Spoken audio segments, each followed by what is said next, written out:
Hey, everybody, this is Marc Sims again, just asking a few questions, just a few questions. I had Chevon Liner on the phone, and she talking about she got to go to the gym. You on the line? Yes. Oh, forget As that. much as you want to keep your mind healthy, you also got to keep that body healthy too. Don't you want to be fat and sloppy like Marc Sims? Come on, all right. When I first met you, Chevon, years ago, you were about 16 years old, as I remember. You were still in high school, and when I remember, you didn't seem happy to be there. You're just a teenager, right? Then a few years, Yes, typical teenager. right? You were Like like honestly, teenager. Go ahead. there was probably nothing wrong, and it was probably a delightful event. But I was just being a teenager. Like Yeah, we were in Inglewood. Then you left. You went on. How was your high school years? Seriously.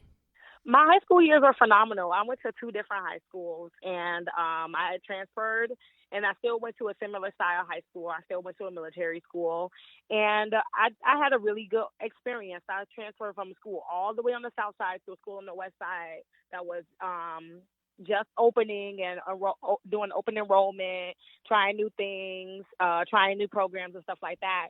And so it was kind of an experimental school when I first went, and it was the first year that they had been in the physical building that they were in, and so that means that I was the first class to graduate that was in that building, like from freshman year all the way to senior year, and I actually was like the third class to graduate from the school, like period, Wow. generally speaking. And then I hear you went off to a really good from the west side of Chicago, the last school you graduated from. Then you went to a very good college. I was like, wow. How was that experience?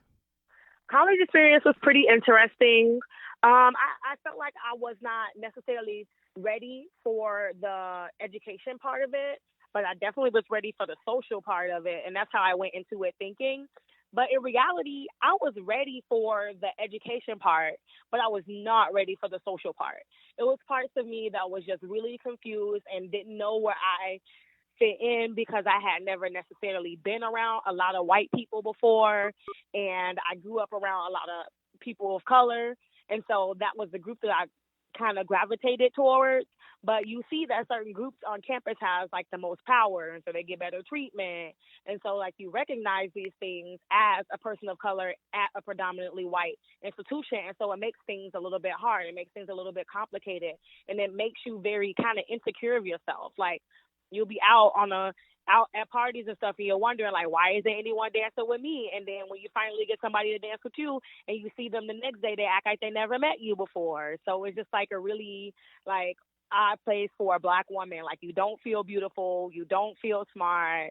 It just wasn't a place that I was just used to, and I wasn't the status quo. Like I wasn't somebody that was that the majority was used to seeing, and so I just didn't feel included in a lot of stuff.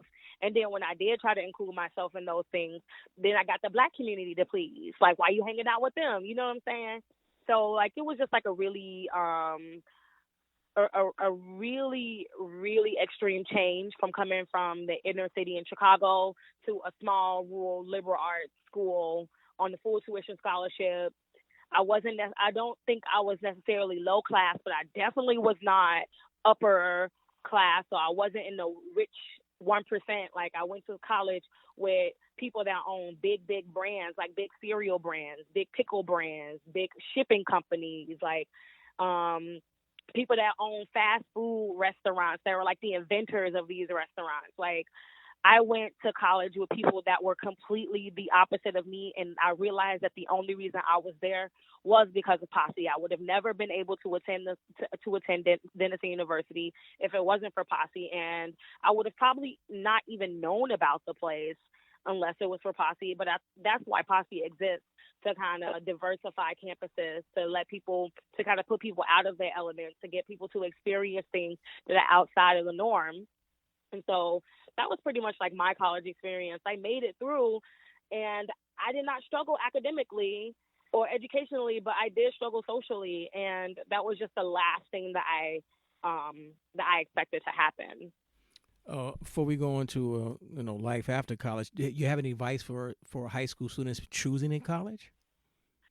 Honestly, my only advice is don't be getting student debt, because right now I have a degree. I have 2 degrees, and I'm not using either one of them. And I have a full tuition scholarship, and I still got debt. I would suggest anybody, I don't care who you are or how smart you are, if you don't have the money, do not go to a full 4-year university or college right after high school.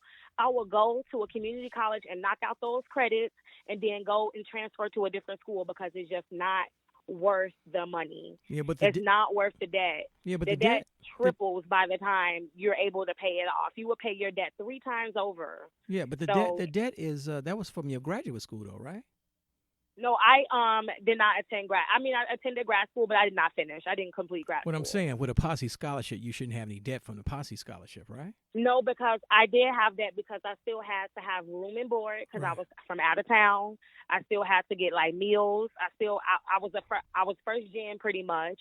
Like I didn't have people sending me care packages. I didn't have people getting me decorations and stuff for my room. Like I was pretty much on my own, and so I needed loans for that, like for living or whatnot. Oh, see, And I so thought the posse paid for everything. no, Posse only pays for tuition only. It only pays for Wow. tuition. It doesn't travel. It doesn't pay for travel to and from school. It doesn't pay for where you live. It doesn't pay for any of your bills Well, that see, pile up out there. I did not know that. Yeah. So I mean, and I'm a parent because my children went through school. So we all have to do our homework. That's the bottom line. Do your homework Mhm. and understand debt is and I think the average debt is about 30 grand. If you keep about 30 grand, under 30 grand, it's sort of doable. But other than that, don't do it. I wouldn't recommend it. Mhm. But unless you got the hookup, unless you go to college, you hook up with all the rich folks, Mhm. and they give you a job, paying all that money, then maybe you can do it. Mhm. Now, how has life been after the college experience? Interesting. I traveled the world quite a bit. I switched jobs quite a bit. I graduated as a teacher, and I had been teaching for 5 years. Um, and I just decided that I didn't want to do it anymore. But really, like the most fun about it is that right after college, I had these hopes and aspirations and dreams, and just hop out into the real world and have them shattered right before your eyes. And ain't nothing wrong with that. It's just a little reality check. And I thought that I was going to graduate from college. I was going to find a good job. I was doing Teach for America, making 30 something thousand dollars a year. After taxes, it was 20 something thousand dollars a year. Like it just wasn't enough to live in Chicago. And you're working hard. And it's just like super, like, I don't know. It's just an unrealistic like expectation of yourself to be successful right after college because in reality I had after college I've been out of college for 5 years now, and of the 5 years I've only been good financially half of that, 2 years max. Well, Siobhan, you know So you're not alone. Trust me, you are not alone. This is the great United States of America. I'm gonna let you go to the gym. We're gonna talk some other time because you got a lot to say and you need to say it. I guess I do. Siobhan, it's been a pleasure. See you soon. All right, thank you, have a good night. Bye bye.